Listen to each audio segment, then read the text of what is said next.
Hello everybody. Today I can grasp sinusoidal models by drawing a little picture using period equals 2 pi over the frequency and amp sine freq x shift.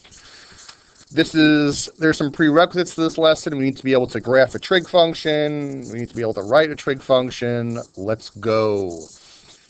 The high roller, blah, blah, blah. It's giving me an equation. It wants me to graph it. Amp sine freq x shift. Now, amp is what's in front, 260, negative cosine, freq is pi over 15, shift is 290, period equals 2 pi over the frequency, keep change flip, period is 30. Now, as we just did in the applications lesson, when you have a real life situation, it's always best to draw a little picture. Looks like a road to organize my information. So my shift is 290. So my midline is 290. And if my amplitude is 260, the max is going to be 290 plus 260, which is 550. And the min is going to be 290 minus 260, which is 30. So it's always good to organize your information in that before you go to your graph, whether it's a graphing problem or just a multiple choice question asking about the components, because it could get a little confusing. This organizes everything for you. 4 dashes, 1, 2, 3, 4, period at the end of the fourth dash. Now I'm going to have to make a scale here. I'm going to need to go up to 550. I'm thinking each box should be worth 50. I think that will work out nicely. So 50, 100, 150, 200, 250, 300, 350, 400, 450, 500, 550, 600. I'm above where I need to be. My midline is 290, so that's a little bit, I'll write the 290 in, a little bit below the 300.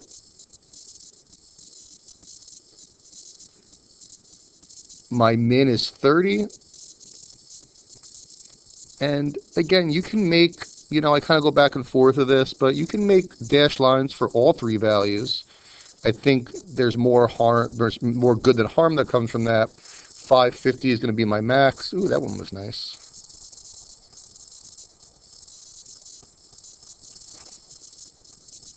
And now I draw my wave. It's a negative cosine, so it's min, first dash midline, next dash max, next dash midline, next dash min. And there's my wave. So there's your first 2 points, and we really didn't do anything different. The numbers are bigger, so I had to make a scale. I organized my information in my little picture. From my max and my min, I had to add and subtract my midline, my amplitude with the midline. That's it. Now, the first follow-up question is almost always the period, which I already found. It asked what the period was, 30. It then asks what it means in the context of the problem. Well, let's read this problem.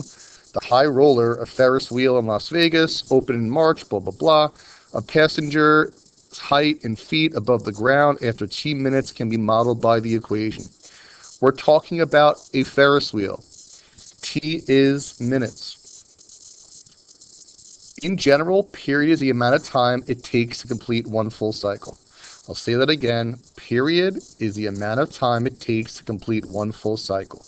So your answer is going to be the time it takes to complete one full cycle, but you're going to just give some context on what that actually means. In this case, it takes 30 minutes for the Ferris wheel to complete one full rotation. So basically, if you're on this Ferris wheel, the ride lasts 30 minutes. It's a pretty big roller coaster. Now, the third follow-up question, and the way I designed this worksheet is the third follow-up question will always be different. When I test or quiz you on this, I'm not going to ask a third follow-up question. I'm going to make it a 4-point question. But in the regions, often it's a 6-point question. So the final follow-up question will be different for each. It will incorporate something we already talked about this year.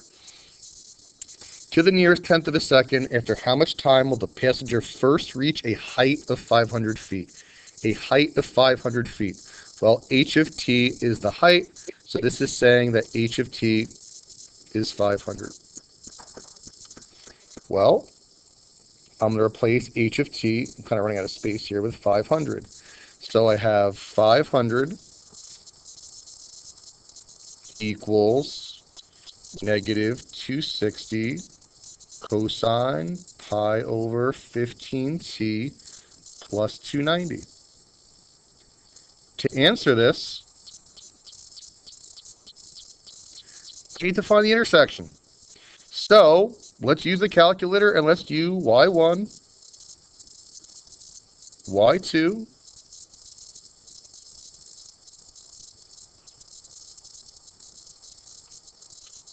intersect. I'm going to input the window that I have here. So my x's are going from 0 to 30 and my y's are going from 0 to 600. So I'm going to go to my calculator. I'm going to input those values. I'm going to find the intersection. And it says where it first reaches. So if it hits multiple times, we're going to do the first one, the one further to the left. So once this calculator loads up, y1 is going to be 500.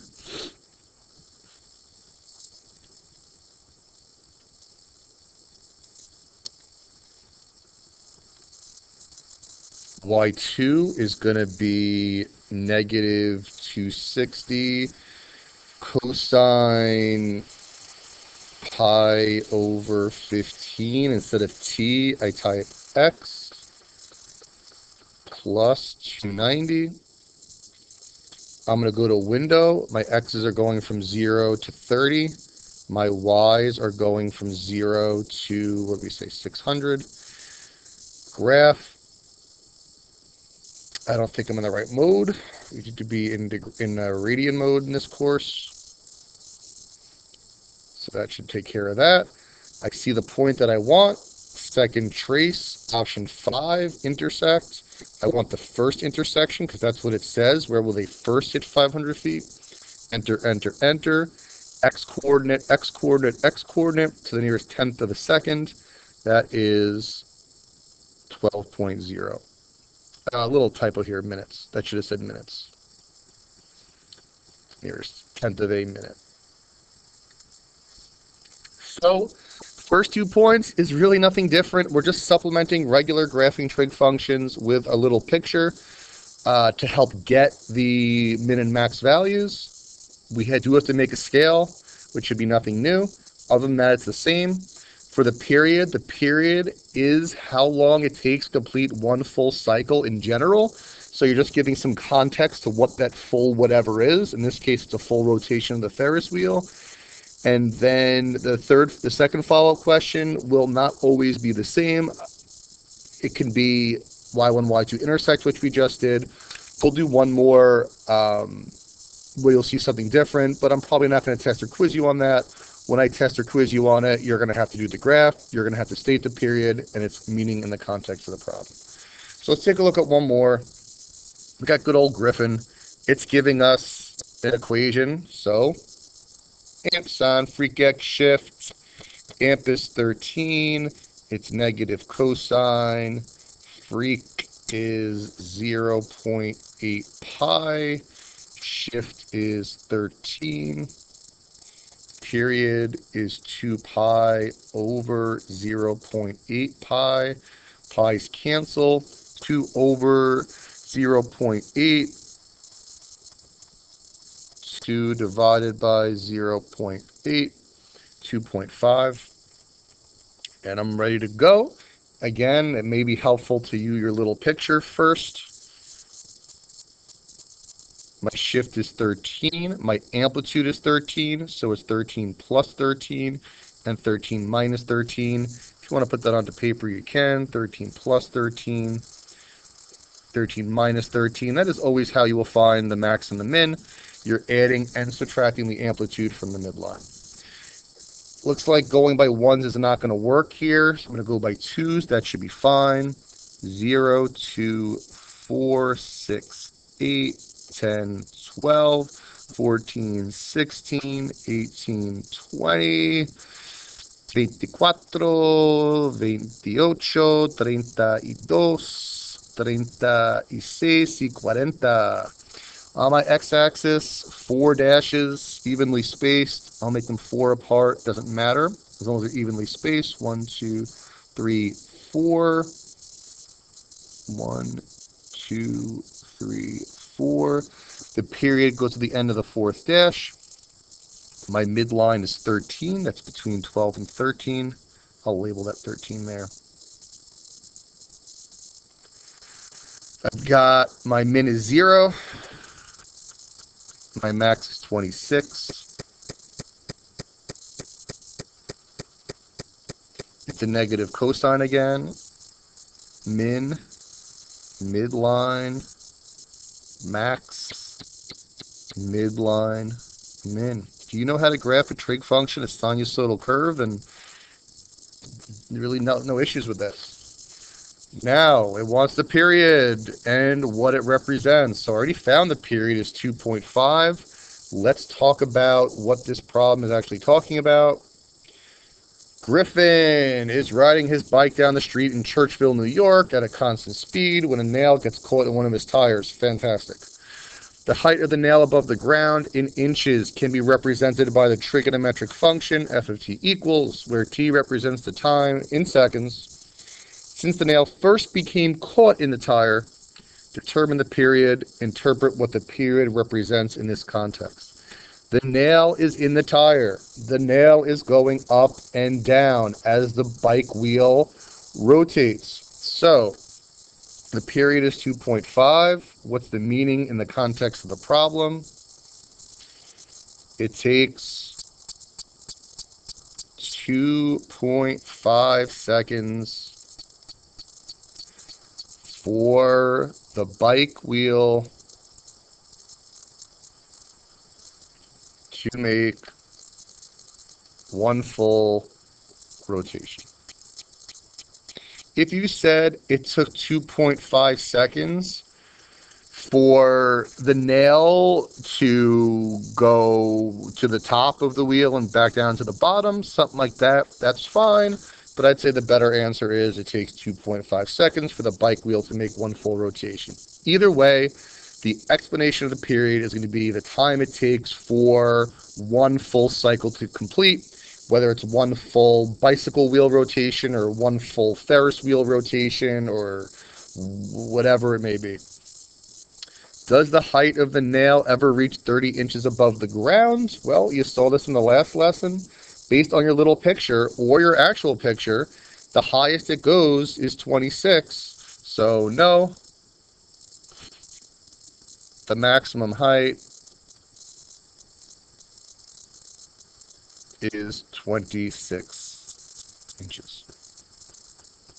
So I think it's a little bit of an easier follow-up question. And again, you know, this is often asked as a 6-point question in the Regents. The first 2 points are the graph, the second 2 are the period and the context of the period, and the third could be anything. It could be, you know, a minimum maximum, it could be an intercept, it could be an average rate of change, it could be a lot of things.